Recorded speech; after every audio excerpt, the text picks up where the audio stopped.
Hola, ¿cómo están? Taylor Swift, la cantante Taylor Swift, a quien admiramos mucho en esta casa, hemos ido a sus conciertos y vamos a ir a sus conciertos también el próximo año, está en problemas. Está en problemas políticos. Está en problemas porque hace pocos días, el día de su cumpleaños, cumplía 34, fue a un evento artístico, humorístico en Brooklyn, en Nueva York. Y ese evento era para recaudar fondos a favor de la causa palestina. Entonces, comprensiblemente, mucha gente que está preocupada e incluso indignada por el crecimiento del odio a los judíos en todo el mundo, sobre todo entre los jóvenes, ha condenado a Taylor Swift y le ha dicho, pero bueno, tú no has repudiado la masacre de los terroristas de Hamas el 7 de octubre en Israel, no has dicho una palabra al respecto, has guardado silencio en 7 idiomas y ahora vas a un evento artístico, humorístico y das dinero a favor de la causa palestina sin siquiera hacer una declaración al respecto condenando a los terroristas palestinos de Hamas y separando a esos terroristas palestinos de aquellos palestinos inocentes, pacíficos, que no desean la guerra con Israel. Pero el problema de Taylor Swift, o sea, no pronunciarse claramente contra los terroristas palestinos de Hamas y dejar en ambigüedad su postura frente al Estado de Israel, no es un problema confinado tan solo a ella.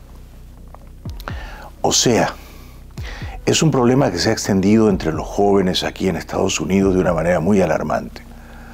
Hoy leí en el New York Times que el 67% de los jóvenes entre 18 y 24 años en este país, o sea, jóvenes en edad universitaria, 67%, 2 de cada 3, consideran que los israelíes son una clase opresora y que el Estado de Israel está perpetrando un genocidio en Gaza. ¿Usted puede creer eso? Que los judíos, los israelíes, son una clase opresora dominante que recurre a la violencia, genocida. Esto es lo que dicen los jóvenes en este país, no los jóvenes palestinos, los jóvenes en este país.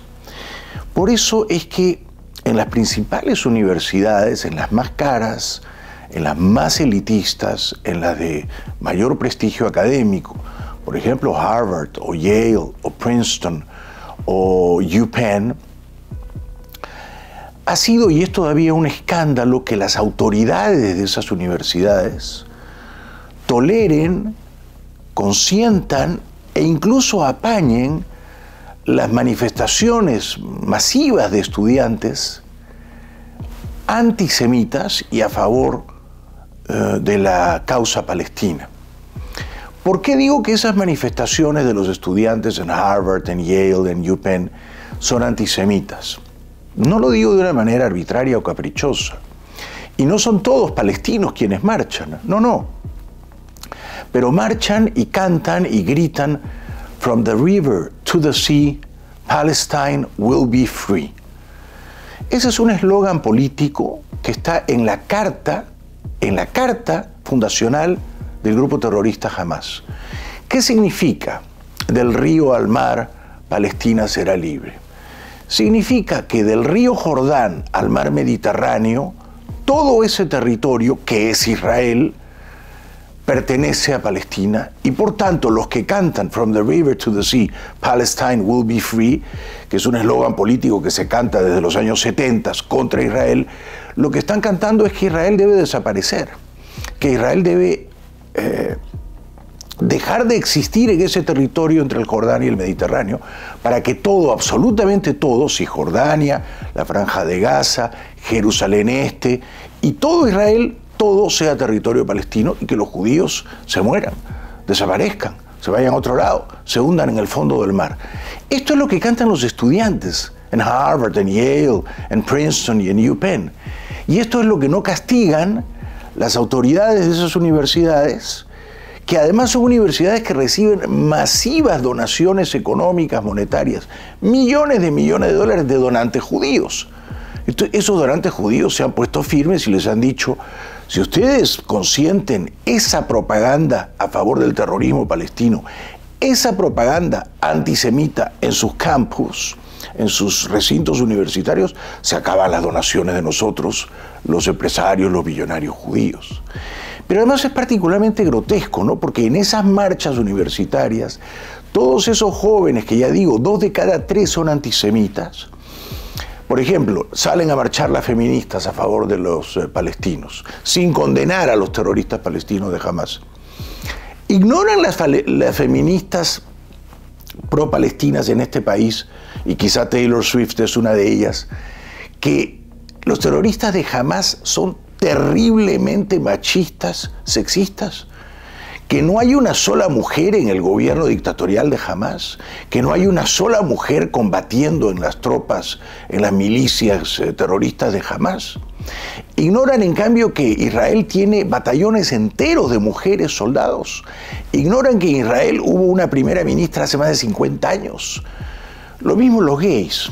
Salen a marchar los gays, Queers for Palestine, en Harvard, en Yale, en Princeton, en UPenn y en otras, ¿no? Universidades de élite. O sea, las minorías sexuales a favor de Palestina. ¿No saben los Queers for Palestine que los terroristas palestinos de Hamás son horriblemente homofóbicos y que matan, o cuando menos encarcelan y torturan, a los gays, a las lesbianas y a los bisexuales? No lo saben, lo ignoran, tendrían que saberlo. No saben que Israel es una meca, es un paraíso para los gays, para todas las minorías del paraguas de la sexualidad diversa, plural, amplia y para todos. No lo saben. Entonces es demasiada ignorancia la de Taylor Swift, la de los jóvenes entre 18 y 24 años, 67% contra Israel y sin condenar a los terroristas palestinos de Hamás, las feministas de las universidades de élite, los gays, los queers de las universidades de élite, todos marchando a favor de los palestinos, todos gritando desde el río Jordán hasta el Mediterráneo, Palestina será libre e Israel debe dejar de existir. Así que a mí todo eso me parece grotesco. Y yo creo que uno puede estar a favor del pueblo palestino, por supuesto, pero a favor de los palestinos que quieren la libertad, la paz y la democracia. Y yo no sé si esos son la mayoría. Ojalá que esos sean la mayoría. Y si son la mayoría, cuando son llamados a votar, ojalá que voten por líderes palestinos que defienden la libertad, la paz y la democracia. Y no que voten por los de Hamás. Entonces, si uno va a condenar los lamentables excesos que ha cometido Israel en la Franja de Gaza, matando sí a veces a palestinos inocentes, matando sí a veces a mujeres y a niños, matando incluso a 3 rehenes de Israel que acababan de ser liberados y portaban banderas blancas por confusión, antes, me parece, habría que condenar a los terroristas de Hamás. Antes, ¿no? Porque ellos comenzaron la guerra el 7 de octubre y ellos perpetraron una masacre infame. Si uno no condena esa masacre y solo dice que la clase judía es opresora y que el Estado de Israel es terrorista y genocida, está claro que uno está vertiendo odio, veneno antisemita, ¿verdad? Así que hay que comenzar por el principio. Hay que condenar a los terroristas de Hamás, no solo por lo que hicieron el 7 de octubre, por lo que les han hecho a los palestinos en los últimos 15 años, desde 2007. Los propios palestinos inocentes y pacíficos han sido víctimas de Hamás. Entonces hay que condenar a los terroristas de Hamás, antes, ahora y siempre. Hay un tiempo para el silencio y hay un tiempo para hablar. Y este es un tiempo para hablar y para protestar e incluso para gritar, pero no para gritar del río Jordán al mar Mediterráneo, Palestina será libre y que Israel desaparezca, porque eso es odio antisemita. Lo diga Taylor Swift, lo diga un estudiante feminista en Harvard o lo diga un estudiante queer en Yale o en UPenn. Eso es odio antisemita. Y yo me quedo absolutamente con la piel helada y el corazón frío cuando leo que 67% de los jóvenes de Estados Unidos están contra Israel y están contra los judíos y quieren que desaparezca el Estado de Israel, el territorio en el cual se ha fundado el Estado de Israel. Es una barbaridad, es una barbaridad. Así que quería compartir con ustedes nuestra indignación. No por eso vamos a cancelar nuestras entradas para ir a ver el show de Taylor Swift el próximo año, que la vamos a ir a ver en Londres, en el estadio de Wembley. Seguimos.